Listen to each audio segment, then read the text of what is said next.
Snow fell thickly on Friday morning, covering every trail, branch, and sign of life in the Bitter Creek National Preserve. It was late January, and Wyoming winters were unforgiving, especially for those like Thomas Grady, who made the forest their home and their mission. At 48, Thomas was the kind of man who said little, but saw a lot.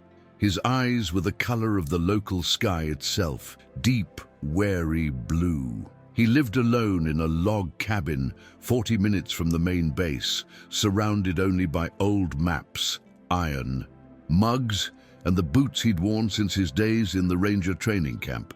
He'd left early that morning to make an extra patrol after noticing strange markings near the southern boundary of the preserve, a place where, officially, no one was supposed to be. He carried with him only the radio clipped to his belt, a sheathed knife, and the certainty that he needed to figure out what was going on. But what he found in that patch of forest would forever mark his life, and nearly take it. Before the story continues, like the video, to help this type of content reach more people who also love real stories of overcoming. There were 3 men, cloth masks covering their faces, muffled voices, nimble hands. The attack was quick, silent, calculated. Thomas tried to react, but a blow to the back of his head threw him into the snow, and everything went black for a few seconds. When he woke up, his wrists were chained to the trunk of a pine tree, and the cold was already burning his skin like invisible blades. One of them, the tallest, even crouched down and whispered something in his ear. "That's for talking too much." Then the 3 of them disappeared into the trees. The radio had been destroyed, his knife thrown away.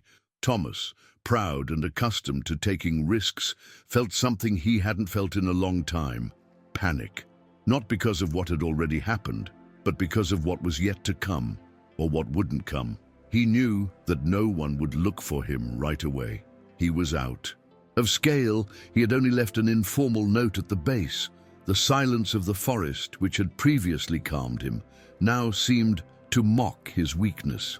The first day passed slowly, as if time had frozen in place in the biting wind. Thomas tried to stay sane by counting the number of times the crows flew overhead. He lost count as the cold began to affect his thoughts. His left wrist bled where the chain brushed against it every time he tried to shift position. Snow covered his legs up to his waist, and his lips began to crack. The pain was constant, but what hurt most was the feeling that someone had betrayed him from within. Thomas was respected for his integrity, but he also knew that his refusal to approve certain permits was making people uncomfortable. He had no idea who had given the order, but he was certain that this was no ordinary robbery. And it was that certainty that kept him awake. If there was a reason, then perhaps there was a chance of survival. Someone would miss him at some point. That was what he clung to as the second day began to dawn behind the mountains. The next morning, his eyes were half open, his eyelids heavy as stones. The sound that woke him was not a sound of footsteps or human voices. It was a bark, a dry, low, rapid bark. He could barely lift his head, but he saw a silhouette moving precisely through the trees. Then another, and another. They were dogs. German shepherds with thick fur and alert eyes, walking in formation as if they knew exactly where they were going. One of them approached slowly, stopping a few feet away from him. It had a scarred muzzle, one ear slightly drooping, and a look that did not seem to belong to any ordinary animal. Thomas felt tears well up before he even understood what was happening. The dog sat down in front of him, firm, staring at him. Then it turned and barked in the opposite direction. It was as if it were calling someone. And then, for a brief, absurd moment, Thomas felt that he was no longer alone.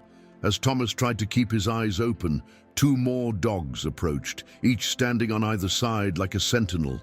They weren't barking in alarm or showing any aggression.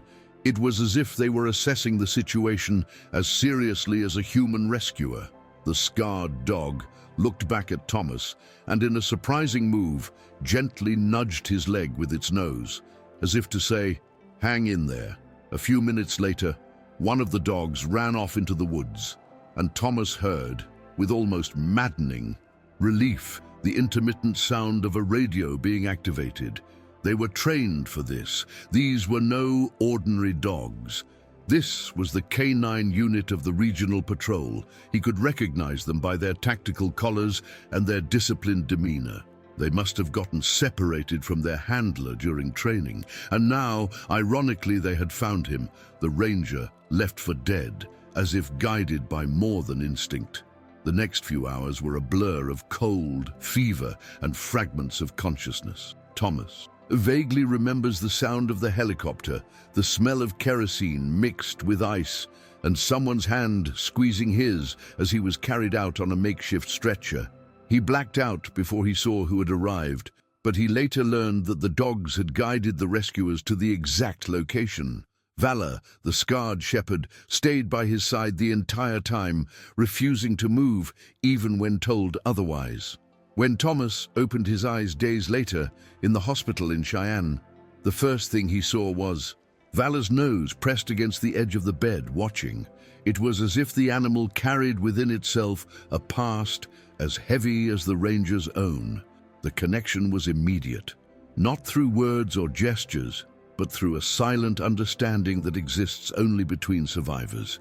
In the days after he was admitted, the medical staff was amazed at Thomas's recovery. Despite severe hypothermia and deep bruises, he seemed determined to get back on his feet, much too quickly for someone who had nearly died. But there was a reason for his haste. He needed to understand who was behind the attack. The hospital became a makeshift investigation base, with notes scattered across the bedside table and maps scrawled on the backs of medical charts. While nurses whispered about his old movie sheriff look, Thomas silently connected the dots. But between each attempt to recall details of the attack, Valor was always present. The dog would lie at the foot of the bed, follow every person who entered the room with his eyes, and bark softly when Thomas was agitated by nightmares.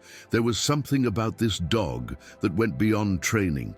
He didn't just do his job, he protected, and Thomas knew what that felt like. It was the feeling of having no one else, and yet wanting to save what was left. Rachel Vance arrived on the scene on day 5. A canine handler and a trauma specialist for operational dogs, she arrived at the hospital with the demeanor of someone who knew she wasn't welcome, not because of her fault, but because of her history with Thomas. The two had disagreed many times in the past, especially about the heavy use of dogs in high-risk missions. But that day, Rachel didn't come to discuss politics. She came to get Valor.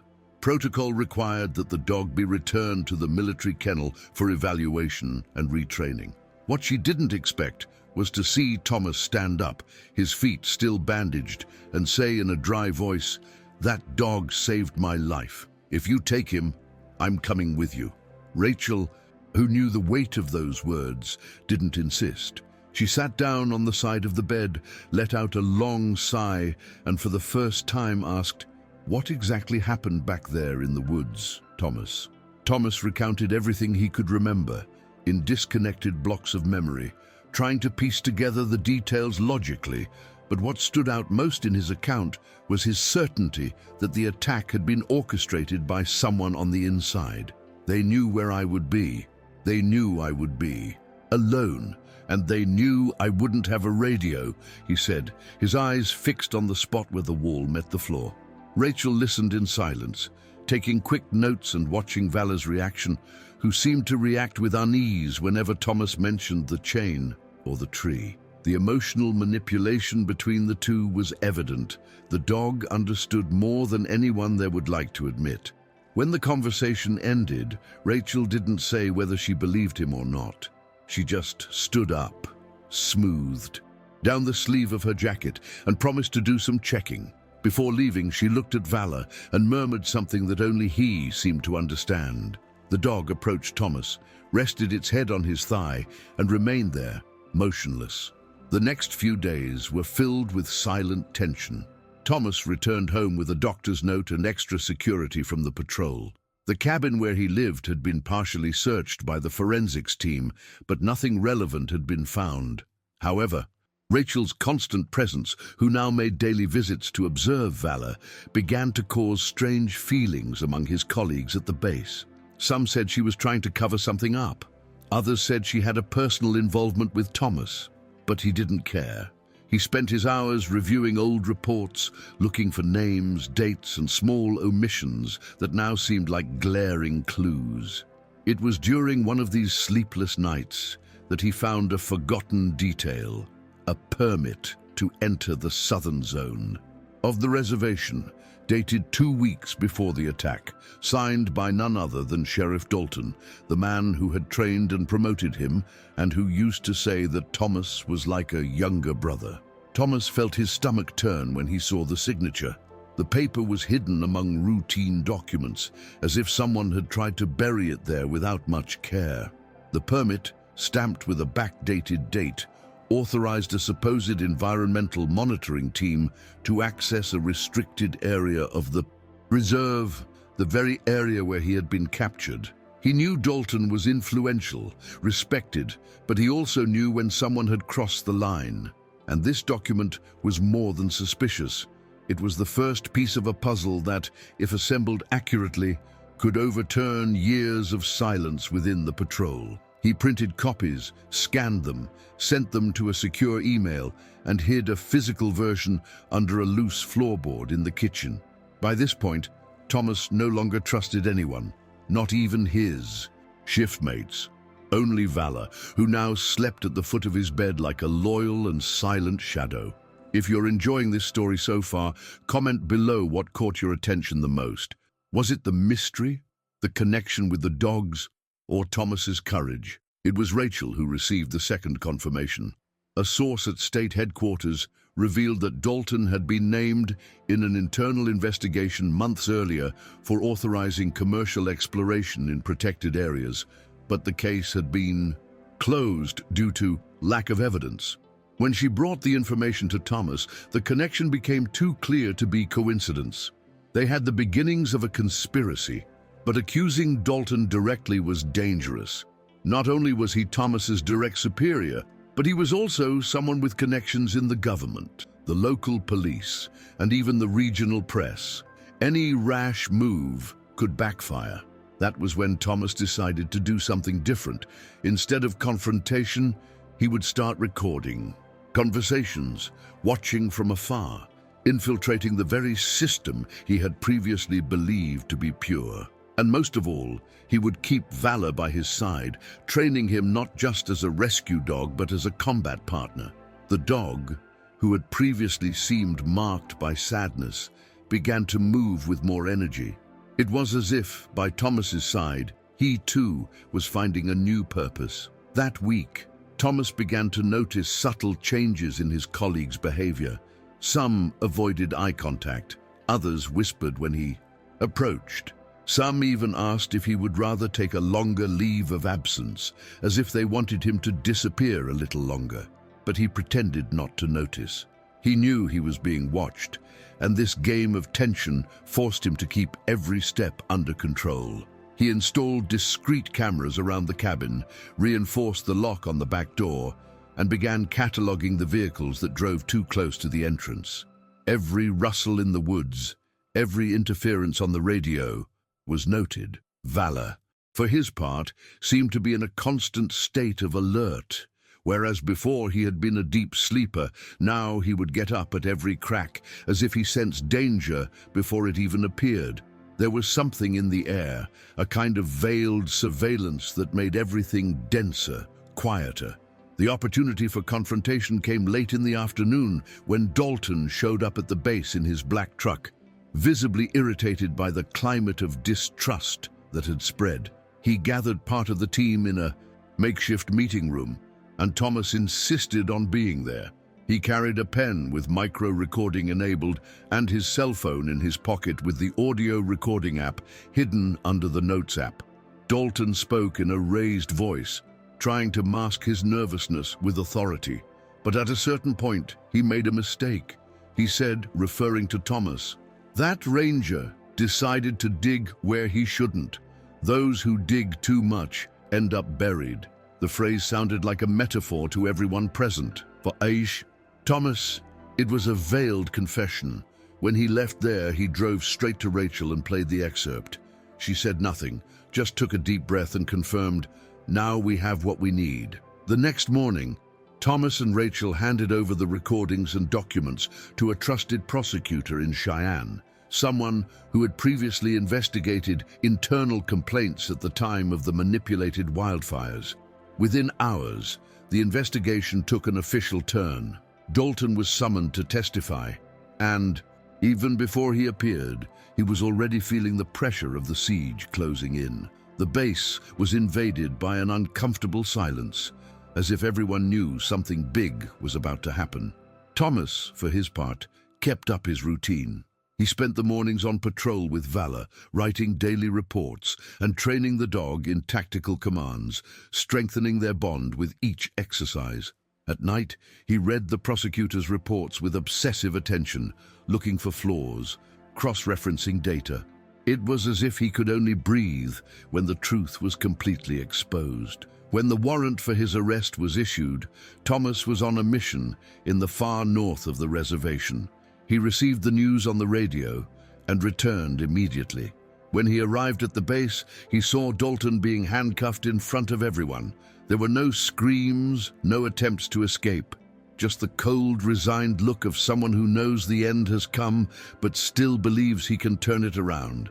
Dalton looked straight at Thomas and, with a half smile, said, "You have no idea who you're messing with." That didn't sound like a threat. It sounded like a warning, a kind of last resort. And Thomas, despite the momentary relief, knew the case was far from over. But what no one expected was the impact that the arrest would have on Valor. From that day on, the dog began to behave restlessly, almost paranoid. He reacted to the slightest sounds, not with fear, but with the posture of someone anticipating an attack. It was as if he knew that something was still lurking, and in fact, it was. 3 weeks after Dalton's arrest, Thomas received an anonymous phone call.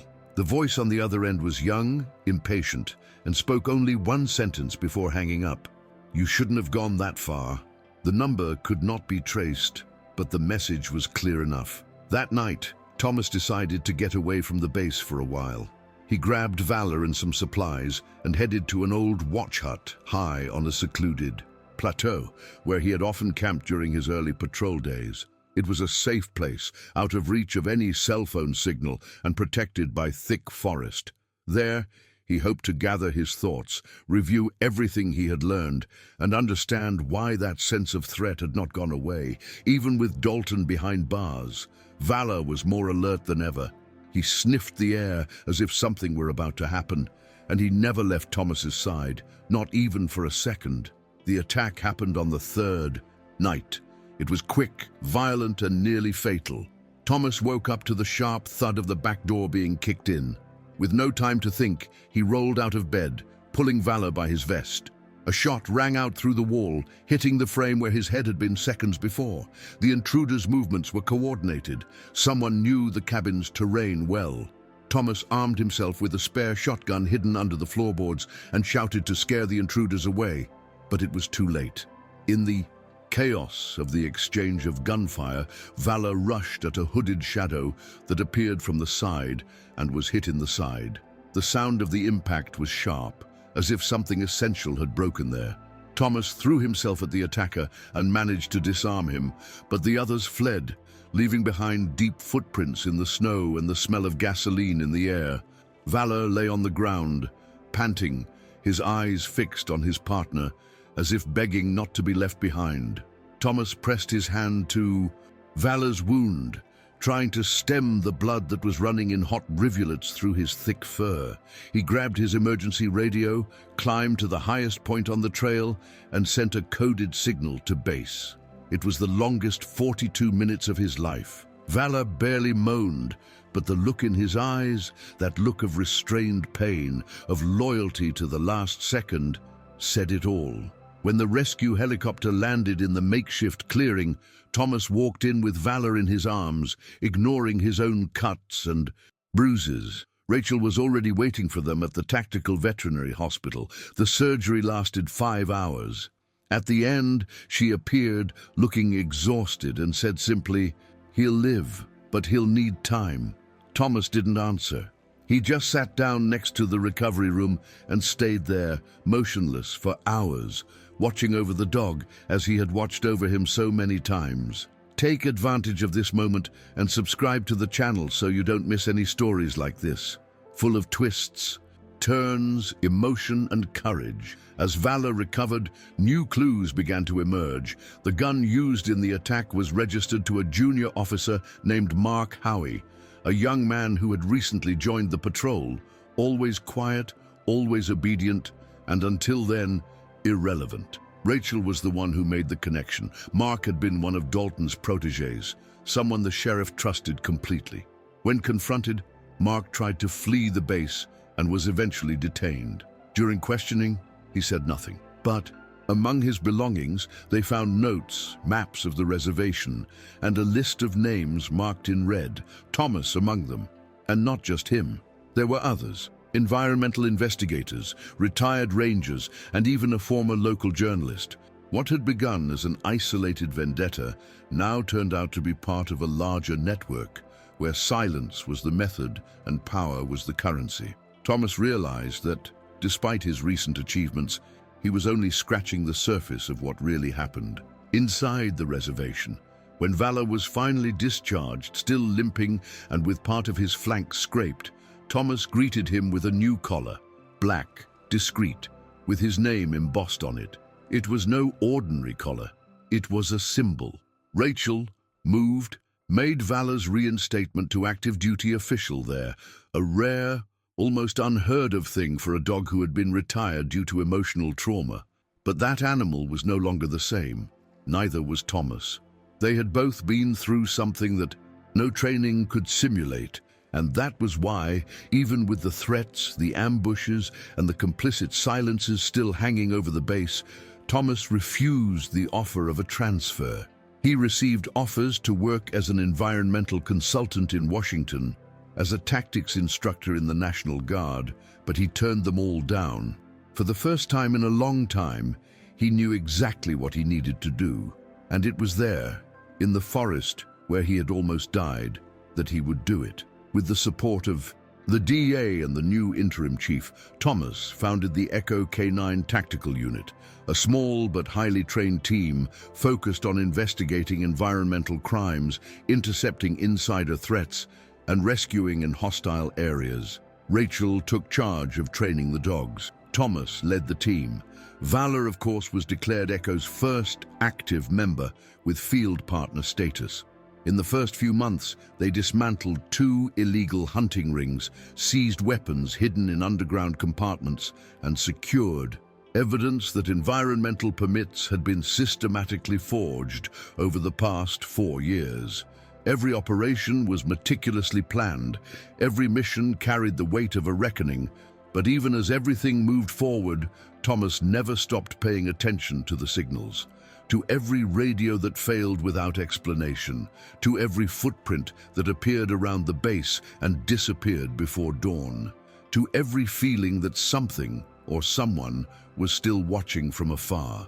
It was during a silent night of patrol that Thomas received the confirmation he had been dreading. He and Valor had been following a trail near the old North Canyon, following up on an anonymous tip about illegal campfires. When they reached the designated spot, they found only cold ash and scattered tracks, nothing unusual, until Thomas spotted something partially buried beneath the snow. A badge. It was a patrol badge.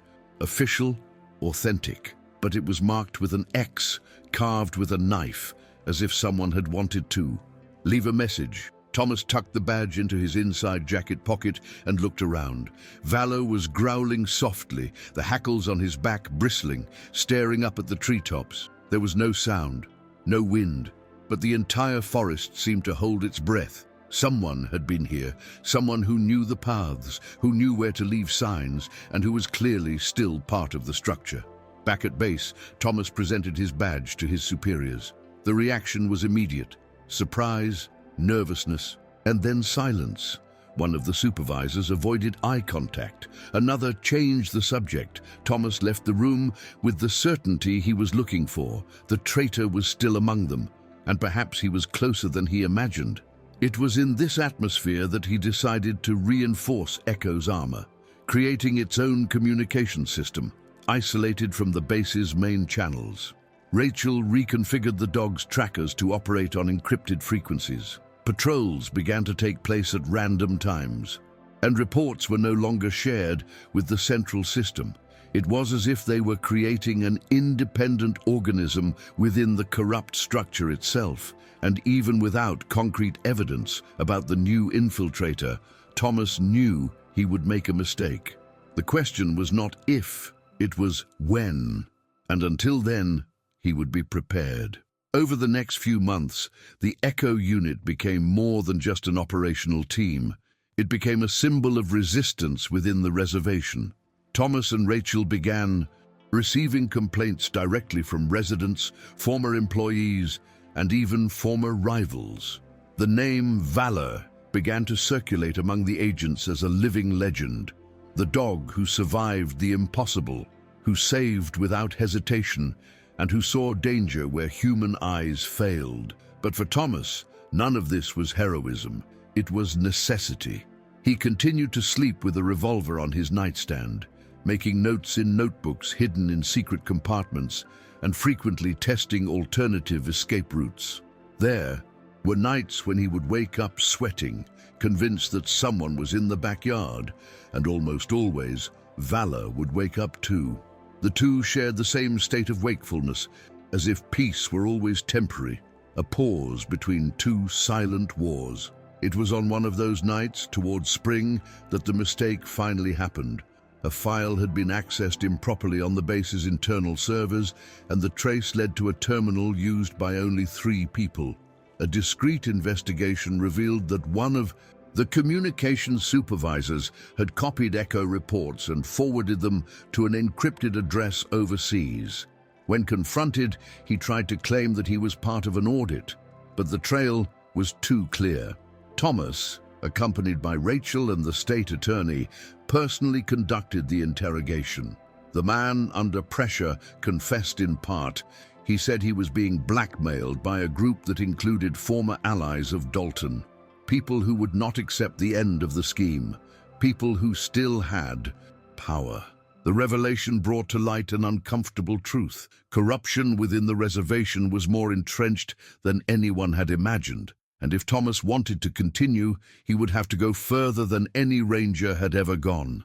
Thomas spent days in silence after the discovery, not out of fear, but out of exhaustion. It was like running in circles inside a maze that changed shape with every step. He felt the weight of the physical exhaustion, the sleepless nights, and the constant feeling of being watched even inside his own outpost. But it was Rachel who reminded him why it was still worth it. One morning, she left a folder on his desk with a simple note. "You started this for justice. Don't forget that now." Inside the folder were new reports, names emerging from the shadows, clues that pointed to possible offshoots of the exploitation network outside the reservation, in neighboring counties, inside government offices, and even at environmental NGOs used as fronts. Thomas knew he couldn't take it all down alone, but he also knew that with Echo by his side, he no longer had to do it alone. The decision came with the solstice. Instead of backing down or giving in, Thomas presented a plan to the State Attorney General's office. Transform Echo into an interstate task force with investigative autonomy and direct access to the Department of the Interior. It wasn't easy. He faced political resistance, institutional distrust, and even veiled threats. But his reputation and Echo's undeniable results were the loudest. With the new status approved, Thomas was officially named the unit's chief operating officer. Valor was decorated in a low-key ceremony, wearing a collar with a gold emblem, a symbol of courage in the field. When he looked at the dog that day, Thomas didn't just see a partner. He saw proof that even the most wounded can fight again, that even when the forest seems to be filled with shadows, there is still room for light. and that justice, when guided by purpose, is more enduring than any network of power. Even with the task force officially in place and the first advances being reported on internal channels, Thomas knew the work was far from over. The forest was still full of signs: covered footprints in the morning, unidentified drones flying low at night, unexplained interference on patrol radios. These weren't coincidences, they were reminders. Someone, somewhere, was still bothered by his presence there. But now, Thomas was no longer an isolated man trying to survive. He had a team, a clear mission, and a name that carried meaning. When he walked through the corridors of the base, he saw a mix of respect and hope in the eyes of the younger ones. It was a type of leadership that wasn't imposed by the position, but by what he had resisted and continued to resist, to be there. And that, more than any decoration, was what kept him going. One night, after a long planning meeting, Thomas and Vala hiked to the top of the North Ridge. Trail. This was where it had all started, where he used to stop to scan the horizon before each patrol.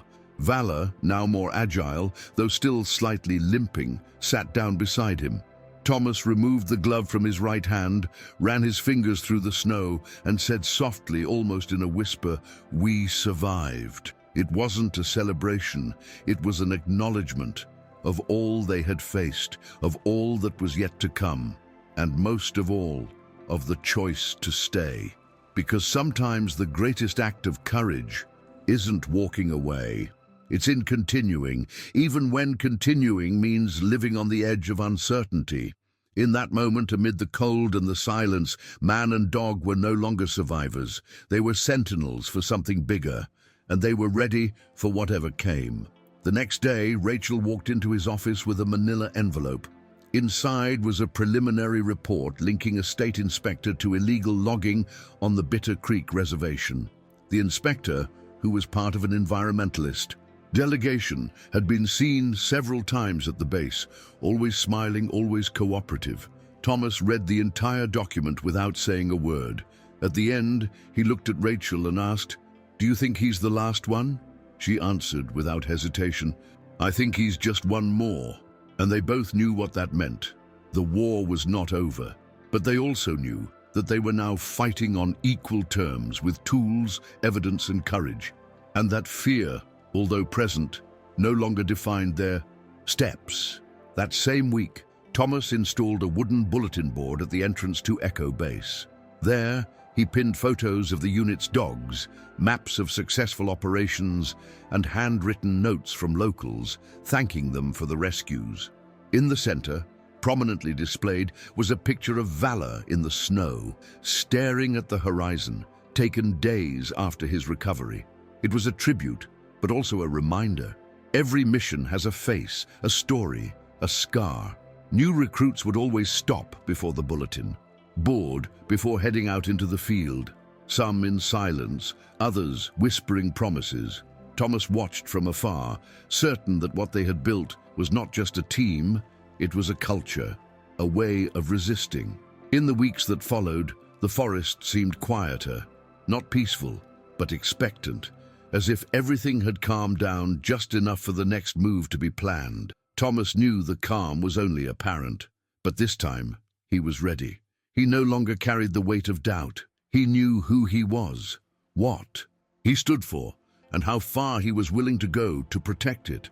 And by his side always walked Vala, the dog who had saved his life and given him back his purpose. Together, they no longer patrolled out of obligation. They patrolled for everything that still needed to be saved.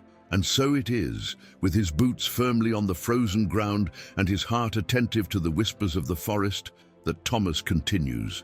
Because at Bitter Creek, peace is not a finish line, it is a state of wakefulness. And as long as there is a hidden trail, a forgotten trail, or a threat in the dark, there will be someone there, ready to act, and a dog by his side to remind him that courage also barks. Did you enjoy this journey to the end?